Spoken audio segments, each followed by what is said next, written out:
Good morning. This is a special day. It's a special day in that this is the Lord's Day. Today, we want to speak on the topic of the danger and consequences, pride. The danger and consequences of pride. Now, if you examine the words sin and pride, you would soon discover that in both sin and pride, there is the word I. I is in the center of both of these words. That little big word I. I is a special word in that it is both a letter and a word. And it is a word that usually causes a lot of problems in our lives, in our relationship with our God. Pride is defined as a high or disproportionate opinion of one's own importance. It is an inflated sense of one's own worth or superiority. Pride sometimes presents itself as arrogance. And we know arrogance when we see it, and at the root of that on most occasions is pride. The wise man Solomon tells us in Proverbs chapter 8 and verse number 13, he says, fear the Lord. Says the fear of the Lord, rather, is to hate evil, pride and arrogance. So we are here told in this text that if we are to fear or we are to have reverence for our God, that we must hate pride, we must hate evil, and we must hate arrogance. David also said that in Psalms 10 and verse number 4, he says that in his pride, the wicked man do not seek him in his thoughts. Says there is no room for God. And so when we look at the heart of the evil man, when pride is present in the heart of the evil or the wicked man, there is no thought. He has no time for God. If someone could close that blind, that blind is kind of blinding me and I can't see this too well.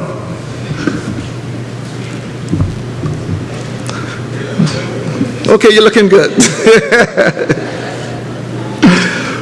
Pride promotes self-reliance. Pride usually involves excluding God in most of our decision-making and most of the things that we do. Pride is the complete opposite of humility. And David tells us in Psalms 147 and verse number 6, it says, the Lord lifts up the humble and he casts the wicked to the ground. God looks after the humble. He lifts up the humble and he casts the wicked to the ground. Again, the scripture tells us that when it comes to pride, that pride comes before disgrace. But the humble is bigged up in the scriptures. With the humble, there is wisdom. Now, there's some pitfalls to pride. There's some things that pride does in our life that causes us some issues with our God and our service with our God. Pride is among the most serious of vices that we will face in this world. And it is dangerous. It is a dangerous vice because very often we are not aware, or we claim not to be aware of pride in our lives. But it is very much often seen in us by others. It is often manifested in the things that we do and the things that we say. Pride is also usually at the root of most of the sins. Most of the disobedience that we see in others and in ourselves is because of pride. Most of the rebellion that we see is because of pride. Now, it's important for us to understand that not all measures of pride are evil. There is a measure of pride that is good. And we can take pride in some good work that we would have done. We could take pride in a relationship that has lasted 29 years, when most relationships today don't last at all. But sinful pride is that pride that stems from self-centeredness. That's the kind of pride that God hates. It's the pride that hinders us from seeking God. And so if we do not be careful, we will allow pride to cause us to fall into severe state of hardship. If we are not careful, we will allow pride to cause us to die spiritually or even physically. Pride. And we know pride. There are some individuals that may be hurting, but they refuse to say anything to anyone because they are prideful. They have pride, they say. And a lot of times we take pride in saying, oh, I got pride. But don't let it kill you. Don't let pride cause you to be in a severe state of hardship. Do not let pride separate you from your God. Do not let pride cause your death. And there is one in the Old Testament, Naaman, and I love to look at this text because this is a very rich text in 2 Kings chapter 5. In 2 Kings chapter 5, we are introduced to a Gentile by the name of Naaman. And this was not just any old Gentile. This was a special man.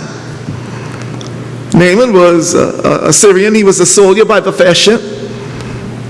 He was one whose commitment and bravery in battle had earned him the position of captain of the Syrian army. And that was no small feat. When we read the text, as we go through the text, you will see that Naaman was a great man with his master. He held the respect, the regard, and the confidence of his master. He was highly respected in his community and by the people. And he was described in this text as being a courageous warrior. Fernando said this morning that the mighty man of valor. And he was one. And he was exalted to this position because the Lord had given him victory for the Syrian king. God used Naaman, this Gentile, this pagan, as an instrument to punish his people because of their sin and their disobedience. And so we are also told in this text that in addition to Naaman being a decorated soldier, a valiant warrior, that he had the dreaded disease of leprosy. Now, this disease that he was stricken with, it's completely opposed to the name that Naaman possessed. This name simply means pleasant or delightful or beautiful. And the disease that he had did not make him beautiful or pleasant to see, or was he a delight to be in the presence of because of the disease that afflicted him. And so we see in this text, as we open this text and we look at it, we see a wonderful picture being painted here of a man that is respected, a man who had a wonderful career, a man who wanted for very little because he was rewarded handsomely for the things that he would have done for his king and his nation. He was a man that was highly respected. And no doubt, individuals, upon learning that he was sick, that he was struck with this deadly disease, perhaps the opinion of some would have waned against him. But it still appears that he still had the confidence of the king. He still had the respect of the people, the masses of the people. And perhaps it's because he had position, power, and influence. And we are generally impressed by those who have position. We respect those who have power and influence. And we always want to get close to those individuals, perhaps to see what they can do for us. And so he was a man who had the respect of the king. He was a man who had high office. He was second only to the king in this kingdom. He had authority and he had position. The people loved him. He was popular. He had prestige. He was regarded as a national hero, and we just came out of that phase over the last several weeks. of national heroes, and no doubt he was regarded as one who was a national hero to the people because of the victories that he would have brought to them, the success that he would have given them, the pride that he caused to dwell within their hearts. And because he would have been victorious over the enemies of his nation. Perhaps there were even medals on his chest, medals of valor and honor. And so that all could see, perhaps he wore an elaborate cloak or cape that showed that he was distinguished among all of the other soldiers because of what he would have done among his people. However, he has a very impressive resume, a very impressive career. For this man had leprosy. And so here, first, a picture of success. Now here, identify the problem with this man. He was a leper. One that was struck with a disease that nobody in that day wanted to have. It was one of those social diseases that carried a stigma with it. And so here we have this man with this incurable disease. One who had a disease that one once possessed, you were considered as being the walking dead or the living dead. And so he has a serious problem, a life-threatening problem. He needs a solution, he needs a cure. But there is no cure. There is no solution. And so here he is in his life at this time. Sick, stricken with this deadly disease, but he still had his pride.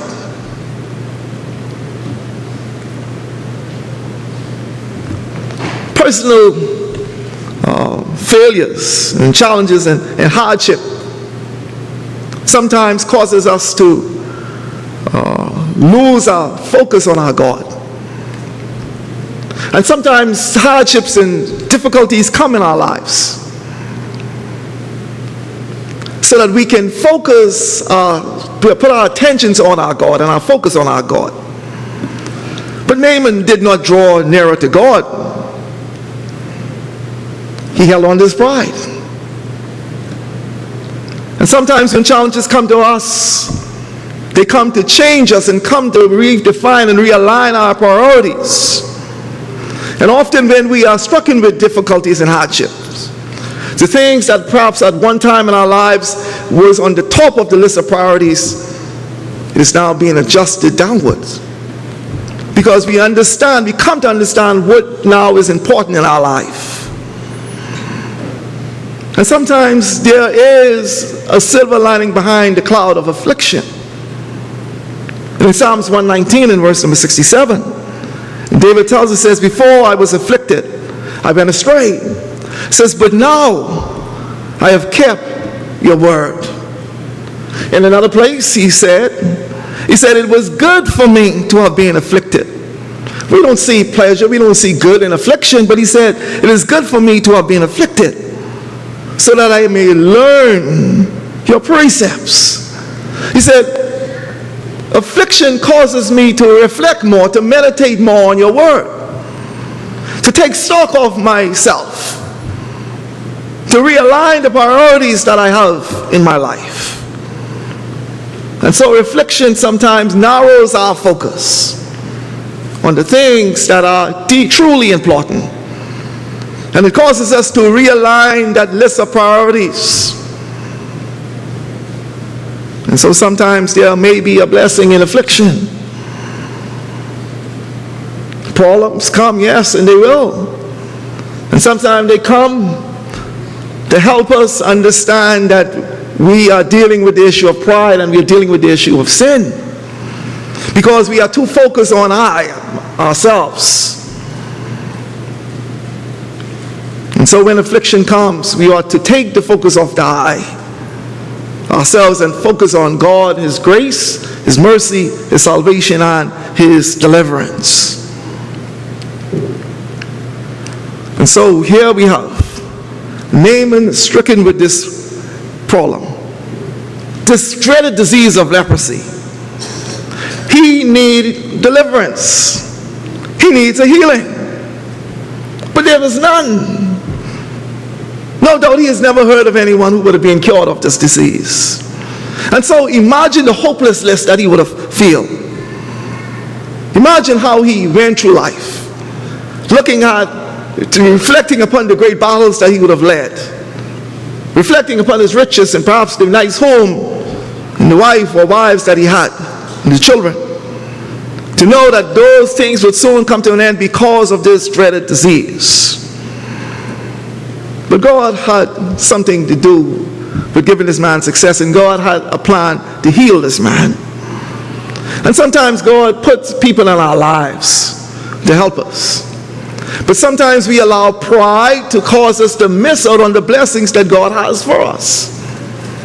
And then we read in verses number 2 and 3, it says the Syrians had gone out by companies, and they captured a little girl out of the land of Israel. And she waited on Naaman's wife. And so he took this young girl and he put it in his house, and she became a servant for his wife. And she said to her mistress, this little girl now talking to Naaman's wife, says, I wish that my Lord were with the prophet in Samaria, that he may recover him of his leprosy. And so this little girl said to this Naaman's wife, there is hope. There is one that can help him. There is one that can cure him of this disease that he bear. And so this messenger of God, this little slave girl, used this occasion to say to her mistress that there is a prophet, there is a man of God that can heal him of this dreaded disease. Now, God uses who make themselves available. Those who are available, God uses. And in this instance, God used this little slave girl. And he used her because she was humble. He used her because she was obedient. She had no misconceptions of her position. And it's interesting that this young girl could have perhaps used this occasion as a bargaining chip. She could have said, okay, if you free me, if you take me back home, I will turn you on to someone that can help your husband. She didn't look for anything out of this. She simply declared that there was a man of God who was able to do a wonderful thing for her husband. And perhaps this young girl worked knowing that nothing is in it for her, but God was in control and God was with her. Perhaps she worked and she labored as a slave in the knowledge of words of Paul that was written many years before, many years after, her death. When he wrote that all things work together for good to those who love God. And she truly loved God. But she wasn't in the I generation. She was not part of the I generation. She did not focus on herself. Instead, she focused on her master. She was small, she was weak, she was insignificant. But she knew an almighty and an all-powerful God. In her God, there was healing, there was deliverance for her master. And so she was not silent. She did not keep this knowledge to herself. She was not ashamed of her heritage. Yes, she was a slave.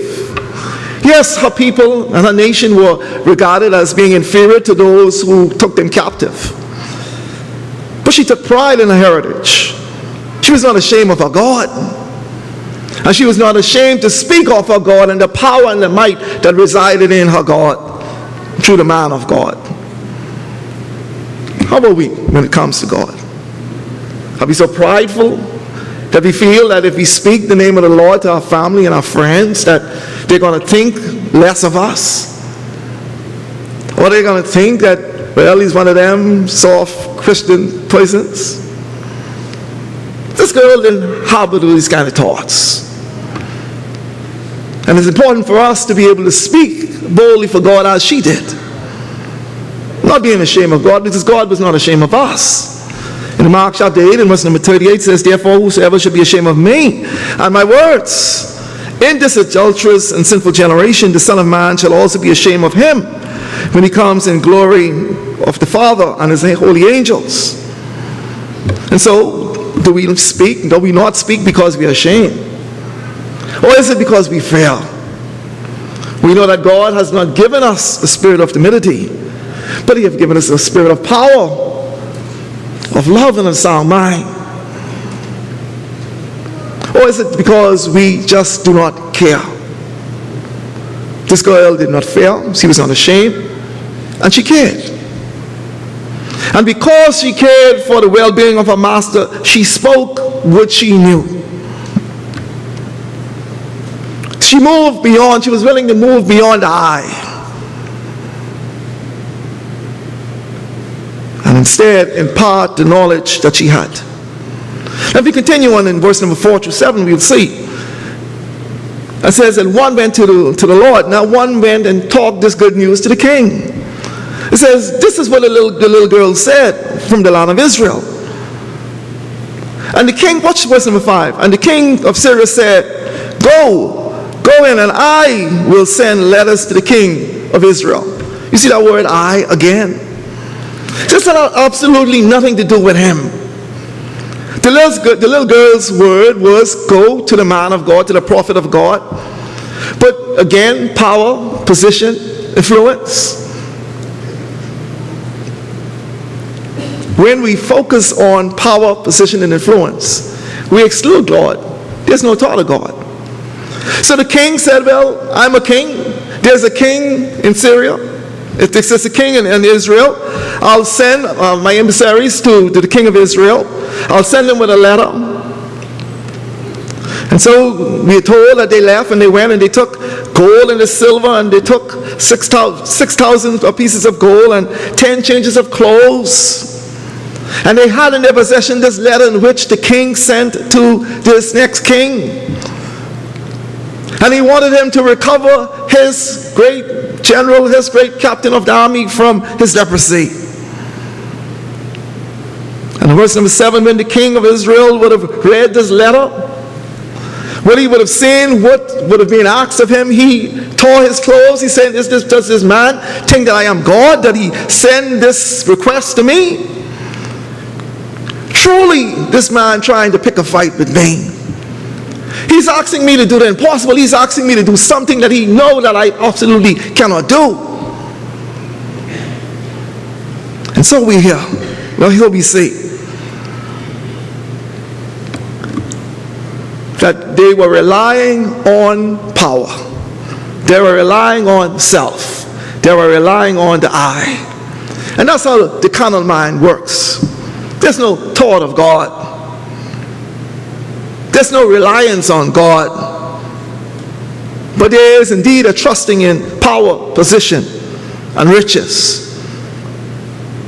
Instead of thinking in terms of God's grace and God's mercy. And we see a problem with the king of Israel.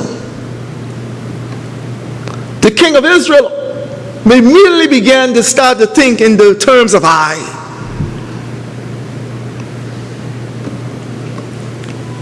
He tried to protect, he thought that this was a trail against him. Instead of him referring the king of Syria's people to the man of God, he immediately got defensive. He immediately thought, listen here, this got to be a setup. He wanted to preserve his power, his position, and his authority. And he wanted to protect it at all means.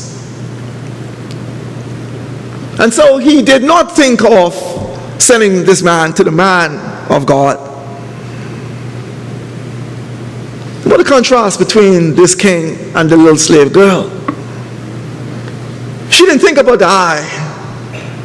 She didn't try to strike a bargain for herself, perhaps to get even more food or to be treated a little better in the house. She simply wanted to help her master.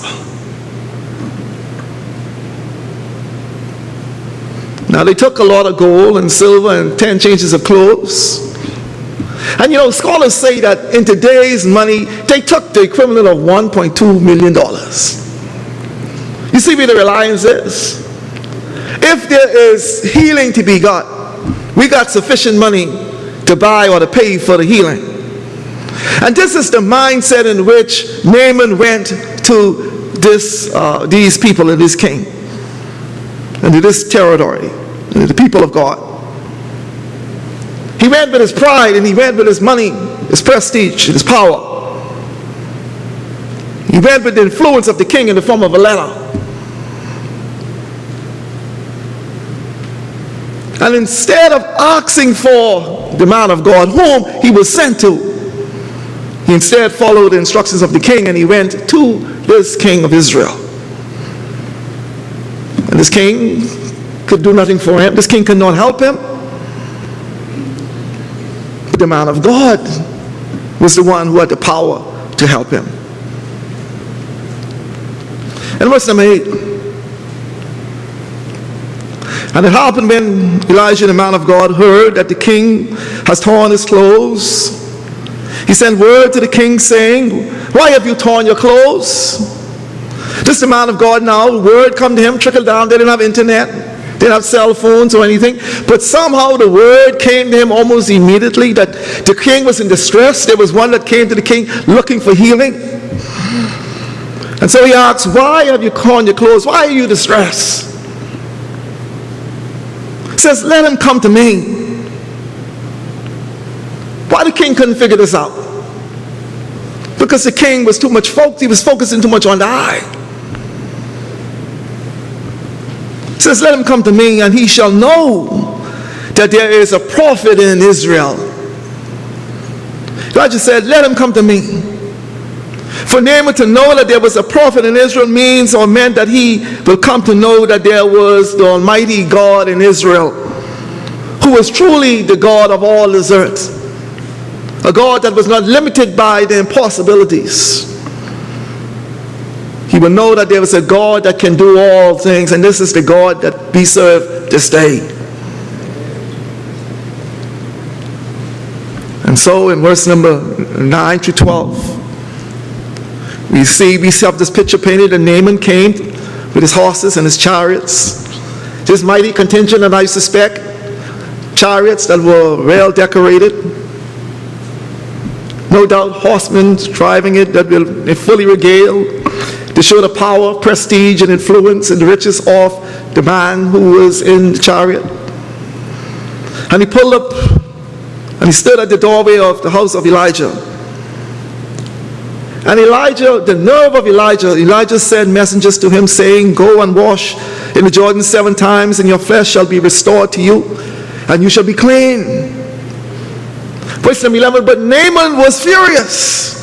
Now you would think that he would be happy because he was given the solution to his problem. But in addition to the riches that he brought, he also brought his pride. And so in verse number 11, we are told that he was furious and he went away and said, "Behold, I thought," again I is in the center of pride. It says, "I thought he will surely come out to me and stand and call on the name of the Lord, his God," not Naaman's God, but his God, "and he will wave his hand over the place and cure the leper. Are not the rivers of Damascus better than all of the rivers in Israel?" He was a proud man of his nation, and his pride, it appears, also went towards his country. And he's saying that even our rivers are even better than the rivers of Israel. If this is all it takes, why he made me travel this distance? Why he want me to go to wash myself in this old muddy river Jordan? Can I not wash in them and be clean? That is the rivers in his nation, in Damascus. And so we are told he turned away in rage. Was he insulted? Did the man of God say anything to him? Did he call him names? Did he demean him? Did he question him and ask him, okay, where you picked this thing up from? No, he did none of those things. But he was still furious. He was furious. He was given the solution. This man had a life-threatening illness. It would surely end in his death. I want you to think about this now. You have an illness that will lead to death. Death is certain. You are told by this prophet, you travel this great distance, you are told what to do, but you got a problem with what you were told. No, you got a serious problem. And the problem that he has is pride. And we could see, we have a lot of issues. We see this, we have individuals in this world today, when it comes to the plan of salvation and the obedience to the gospel, they take the same attitude as Naaman did. Because of the simplicity of the scriptures. They could see it bold as day. And because it's so simple, they want complicated, they can't obey it because it's just too simple. And so they take a mindset, or it is not in line with the traditions that they have, their religious traditions, the things that were passed on to them. And so they get mad with us when we tell them, thus says the word of the Lord. And so Naaman came with his riches, his power, influence, and he came with his pride. And pride got in the way of his healing. And so again, I want you to picture this imposing picture of these chariots, these elaborate, nice chariots pulling up in front of this prophet's humble home. In total, all the silver and the gold and the 10 changes of clothes, approximately $1.2 million. In fact, no doubt in Naaman's mind, listen here, what I got with me could buy the best possible health there is. So I don't need nothing from this man. I just need him to do what he got to do, and I can pay him for, I can pay him. I ain't hurting. And so Naaman came with his pride. And so as he arrogantly rode up to the man of God, he had this preconceived idea of what should happen. He said, surely this lowly prophet of God will come out to me, this great warrior, Naaman, and he will come and he will cure me doing X, Y, and Z. He had in mind what he wanted.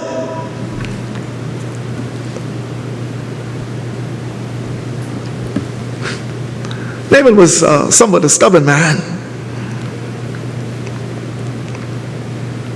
Naaman was a man that was full of pride.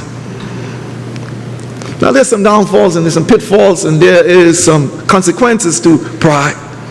It causes us to miss the grace and the mercy and the deliverance of God. In Proverbs 6 verse 7 says that God hates haughty eyes and a proud look. In Proverbs 11 and 2 says we are told that pride comes. When pride comes, then comes dishonor. And this man was fixing to get what he was going to get. Pride goes before destruction, and he was on the road to destruction, and he was allowing pride to give him a nice ride down that road. Pride gets in the way. I want to suggest to you that pride neutralizes obedience. Because we have pride, we are often not obedient to God because of our pride. He was told what he needed to do, but it was not in alignment with the position that he held, the status that he held in his eyes. How could a man, a mighty soldier, warrior like him, go into mucky himself in that Jordan River? Now, this man had a disease that disfigured you. This man had a disease that caused people not to want to be around you, to ostracize you, to look down upon you.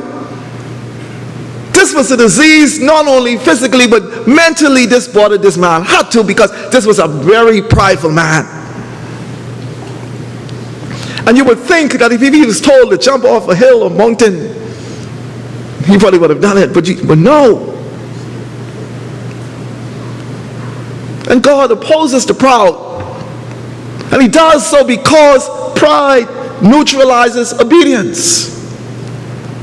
When we are prideful, we are not inclined to be obedient to God because it is all about I. It is all about me. But we're told that God gives grace to the humble. He gives us more than we deserve when we are humble.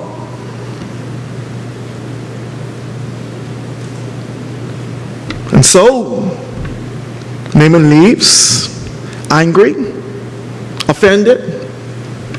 Perhaps some of us will see, well, yes, he was perhaps the prophet, the man of God was a little unchristian. He was not neighborly. He was not hospitable. Perhaps he could have come out. Why he sent a servant? He know he had this great man come to him. Why would he send a servant out? Because he knew this was a prideful man. And he knew that this man needed to be taught that the power is not within me. The power is in God. If the prophet did come out, he perhaps would have attributed the success of the treatment to the prophet. The prophet was a humble man. He wanted the focus to be on God, not on him. The prophet was not of the I generation. It was nothing to do with him, nothing whatsoever, but all to do with God. And so this prideful man, Naaman, he would never obey. He would never do what he was told to do to save his own life because he had his pride, and pride neutralizes obedience. Verse number 11, it says, "Behold, I taught." Proverbs 14:12 says, "There is a way that seemeth right unto man, but the ways thereof are the ways of death." He taught, I taught, he said. And because it did not go as he wanted it to go, he was prepared to walk away. Pride causes us to do a lot of stupid things. Pride causes us to do a lot of foolish things. And if you're not careful, pride brings hardship. Pride brings spiritual death. Pride brings physical death. And so here we have this leprous, dying man who had the nerve in his mind to put a plan together on, or a strategy together on how he wanted to be healed. You see, God's plan was foolish. The man of God's plan was foolish. If washing or bathing was the cure for leprosy, why then can I not bathe myself in some clean, crystal clear water in Damascus? He missed the point. It was not about bathing. It was more to do about obedience. But you see, pride neutralized his obedience. And God knew this. And God needed him to come outside of himself, to leave the I generation and to move into the generation where he can embrace God and see the power of God. The man of God did not run behind him. He did not pursue him. But God still had a plan. You see, Naaman had some faithful servants. Not only was the young slave girl faithful to him, he had some servants that traveled along with him, and they spoke to him. And they disarmed the pride that he had. And he said, you know, they understood him. They knew that, look here, in his own mind, he was a great man. In his own mind. They know he was a man who would have achieved a lot of stuff. And they said, you know, if the prophet had asked you to do some great thing, would you not have done it? And I guess that caused him to stop and say, yeah, you know, if they did ask me to do this great thing, I probably would have. If he did say, you know, give me the $1.2 million, he would have given all that he had. But because he asked you to do this simple thing, they said to him, essentially said to him, stop and think about this. Does it really truly make sense? Don't you want what they're offering? And so they were able to convince him, and he finally allowed himself or submit himself to what the man of God said in verse number 14. And so he went down and he dipped himself 7 times in the Jordan according to the word of the man of God. You see, that's the important thing, the obedience. And watch what happened. It says, and his flesh was restored like the flesh of a little child, and he was clean. He was clean, he was cleansed immediately. Once he was willing to humble himself, once he was willing to submit himself and be obedient, he received that which his heart desired. And at the end of the day, he came to understand that pride is not something that he should hold on to. And he declared, it says, behold, now I know. Behold, now I know. Now he's saying, using I, and he's using it more positive. That there is no God in all the earth, but in Israel. Pride. He almost allowed pride to cause him to miss out on his healing. And as I conclude, I'll recap and I say Naaman was a prideful man, and he knew how to be prideful. He was a man that was part of the I generation, perhaps like many of us. But he eventually came to understand, unless he get out of the I generation, unless he was willing to give up pride, he would die a horrible death. He would face a horrendous death. Pride almost caused his death. What would you allow pride to do for you? Let us not allow pride to miss out on the blessings of God. Let us not allow pride to cause us to miss out on the grace, the mercy and deliverance and the salvation that God has for each and every one of us. Pride is bad because pride causes us to be disobedient to God. Pride makes our head hard, like we used to say when I was young. We become stubborn. Pride neutralizes obedience. Pride prevents us from being obedient. God hates pride, but he loves humility. And so let us all strive to walk humbly before God and before man. That's my word of encouragement for you today. Pride. Be careful of that word. In the middle of that word, pride, is I. Take the focus off yourself and put that focus on others and put that focus on God. If you're subject to the Savior's invitation, if you need prayers for any reason, if you're struggling in your Christian walk, if you're not a Christian and you require assistance in learning more about God's Word, do not allow pride to stand in the way. Don't worry about what people can say as I walk down these aisles. Satan wants you to stay where you are. Satan is causing pride to be in your heart because he wants you for his very self. That's the word I have for you today.